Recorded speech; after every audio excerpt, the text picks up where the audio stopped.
നമസ്കാരം.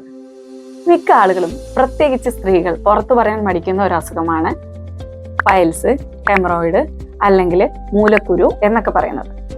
ഇതിന്റെ പ്രധാന കാരണം എന്ന് പറയുന്നത് മലദ്വാരത്തിന്റെ ഏറ്റവും താഴ്ഭാഗത്തുള്ള രക്തക്കുഴലുകൾക്ക് നീർക്കെട്ടും വലിച്ചിലും അനുഭവപ്പെടുന്നതുകൊണ്ടാണ്. ഈ നീർക്കെട്ടും വലിച്ചിലും അനുഭവപ്പെടാനുള്ള പ്രധാന കാരണങ്ങൾ എന്ന് പറയുന്നത് അവിടെ സമ്മർദ്ദം വരുന്നതുകൊണ്ടാണ്.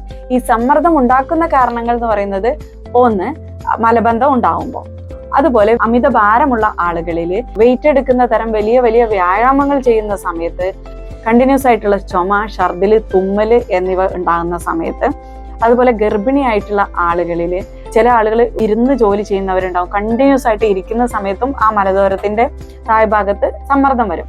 അപ്പൊ ഇത്തരത്തിൽ സമ്മർദ്ദം ഉണ്ടാകുന്ന സമയത്താണ് സാധാരണ പൈൽസ് ഉണ്ടാകുന്നത്. പക്ഷെ പാരമ്പര്യമായിട്ടും ഈ ഒരു രോഗം കണ്ടുവരുന്നുണ്ട്. ഇത്തരത്തിലുള്ള രോഗം ഉണ്ടാകുമ്പോൾ ഉണ്ടാകുന്ന ലക്ഷണങ്ങൾ എന്ന് പറയുമ്പോൾ അവിടെ നീർക്കെട്ടുണ്ടാകുന്നതുകൊണ്ട് വേദന അനുഭവപ്പെടും, മലം പോകാൻ ബുദ്ധിമുട്ട് അനുഭവപ്പെടും, പുകച്ചില്, ചൊറിച്ചില് തുടങ്ങിയവ അനുഭവപ്പെടും. ചില ആളുകൾക്ക് മലം പോകുന്ന സമയത്തായിരിക്കും വേദന, ചിലപ്പോൾ പോയി കഴിഞ്ഞ് ഒരുപാട് നേരത്തേക്ക് ഈ വേദന നിലനിൽക്കാം. അപ്പൊ ഇത്തരം സാഹചര്യം ഉണ്ടാകുമ്പോൾ ഹോമിയോപ്പതിയിലൂടെ ഇതിനെ ട്രീറ്റ് ചെയ്യുന്ന സമയത്ത് ഈ ഒരു സമ്മർദ്ദം പെർമനന്റ് ആയിട്ട് മാറാനുള്ള കണ്ടീഷനാണ് നമ്മൾ നോക്കേണ്ടത്. അതിന് നമ്മൾ കൊടുക്കുന്നത് എന്താണെന്ന് വെച്ചാൽ ദഹന വ്യവസ്ഥ നോർമൽ ആവാനുള്ള മരുന്നാണ് കൊടുക്കുന്നത്. അതോടൊപ്പം ഈ രക്തക്കുഴലുകളിൽ ഉണ്ടാകുന്ന വലിച്ചിലും നീർക്കെട്ടും കുറയാനുള്ള മരുന്ന് കൊടുക്കും.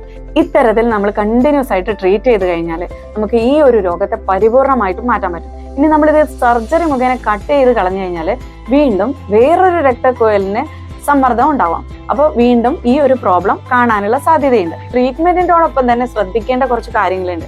ഒന്ന്, നമ്മുടെ ദഹന പ്രക്രിയ സുഗമമാക്കാൻ കറക്റ്റ് സമയത്ത് ഭക്ഷണം കഴിക്കുക, വെള്ളം ധാരാളം കുടിക്കുക, ഫൈബർ കണ്ടെയ്നിങ് ആയിട്ടുള്ള ഭക്ഷണങ്ങൾ കൂടുതലായിട്ട് കഴിക്കുക, അതുപോലെ ഈ എണ്ണയിലും വറുത്തവും പൊരിച്ചും ഒക്കെ ഒഴിവാക്കുക, വ്യായാമം ഒരു മിതമായ രീതിയിൽ ചെയ്യുക. ഇത്തരത്തിൽ നമ്മൾ ചെയ്യുകയാണെങ്കിൽ, അതോടൊപ്പം മരുന്നും കൂടെ എടുക്കുകയാണെങ്കിൽ നമുക്ക് ഈ രോഗത്തെ കംപ്ലീറ്റ് ആയിട്ട് മാറ്റിയെടുക്കാൻ പറ്റും. അടുത്ത വീഡിയോയിലൂടെ പുതിയൊരു സബ്ജക്റ്റുമായിട്ട് നമുക്ക് വീണ്ടും കാണാം. Thank you.